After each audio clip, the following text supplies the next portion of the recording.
కూరగాయలన్నిటిలో కూడా రాజు ఏది అనంటే నేను మాత్రం కాకరకాయకే ఓటేస్తాను. ఎందుకంటారా? చాలా తక్కువ మందికి మాత్రమే కాకరకాయ ఇష్టం. అందులోనూ బెల్లం వేసి ఇలా కాకరకాయ పులుసు చేసుకుంటే అబ్బా!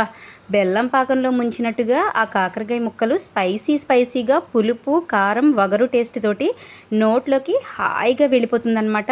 బ్యాచిలర్స్ కూడా చేసుకునేంత ఈజీగా ఎలా చేయాలంటే తాలింపు వేసేసిన తర్వాత ఇలా రౌండ్గా కట్ చేసుకున్న కాకరకాయ ముక్కల్ని వేసి మూత పెట్టి మరి కాసేపు మగ్గించుకోవాలి. కొంచెం లైట్గా కలర్ మారింది అనుకున్న తర్వాత మన టేస్ట్కి సరిపడా ఉప్పు కారం కాదండోయ్, ఇక్కడ మాత్రం కొంచెం కారం ఎక్కువగానే వేయాలి. కారం కొద్దిగా ఎక్కువగా వేసుకొని సాల్ట్ సరిపడినంతగా అడ్జస్ట్ చేసుకున్న తర్వాత కొంచెం వాటర్ పోసి మూత పెట్టేసి కాసేపు మగ్గించండి.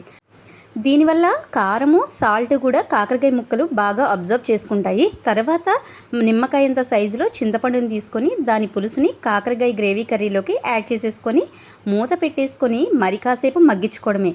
చెప్పడం అని కాదు కానీ మాస్టరు, ఇలా కాకరకాయ పులుసు కానీ, బెండకాయ పులుసు కానీ, వంకాయ టమాటా కానీ ఇలాంటి గ్రేవీ కర్రీస్లోకి మనం గనక కరివేపాకుని యాడ్ చేస్తే ఆ టేస్టే వేరండో.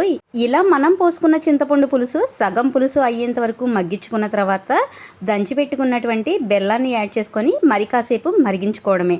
చాలామంది చివర్లో బెల్లాన్ని వేస్తారు. చివర్లో కాదండి, ఇలా మధ్యలో వేయడం వల్ల ఏంటంటే బెల్లం కొంచెం ఉడికి లైట్గా పాకం అనేది వస్తుంది. అప్పుడు కాకరకాయ ముక్క ఆ బెల్లం పాకాన్ని, ఉప్పు కారాన్ని కూడా అబ్జర్వ్ చేసుకుంటుంది. చూడండి, ఆయిల్ సెపరేట్ అయిన తర్వాత కర్రీని దించేసుకోవడమే. అపీరెన్స్ అయితే చాలా బాగుంది కదా. ఈ కర్రీలో ఉన్న కాకరకాయ ముక్కలనైతే వట్టిగానే తినేయొచ్చు. మరి అపీరెన్స్ చూసేయండి, మీరు కూడా ఒకసారి ట్రై చేసేయండి.